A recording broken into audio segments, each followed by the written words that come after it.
Suntem în studioul Yeah Production, aici unde se dă ora exactă muzicală. Alături de fratele meu, binecunoscutul Dani Mocanu și, bineînțeles, Lena Horvat.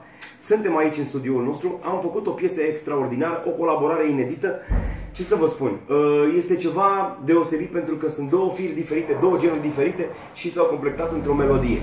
O melodie pe stilul Dani Mocanu, care, bineînțeles, v-a obișnuit cu acest stil unicat al lui. Ce să vă zic, urmează o bombă mare de tot și cu multe surprize despre ceea ce urmează în legătură cu această piesă. Îi dăm un pic drumul? Play pentru toți fanii noștri, pentru toată lumea care ne iubește. Haideți să vedem.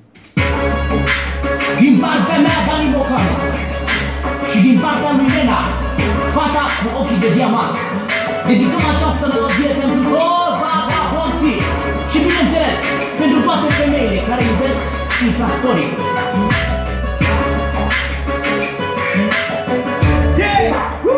Iubire, regula numărul 1 e să fii cu minte. Ai încredere că poliția nu mă prinde. Regula numărul 2, să știi când să vorbești. Cu o simplă declarație mă nenorocești. Iubire, vreau să fie cu tine. Nu vreau să fii jantisoare, vreau să stai cu mine. M-am săturat să te văd la televizor. Mâna de polițist la observator. Iubire, vreau să fie cu tine. Nu vreau să fii jantisoare, vreau să stai cu mine. M-am săturat să te văd la televizor. Mâna de polițist la observator. Articolul 1, alineatul 2.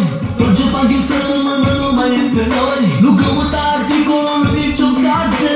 Asta e legea mea ce mă scapă de moarte.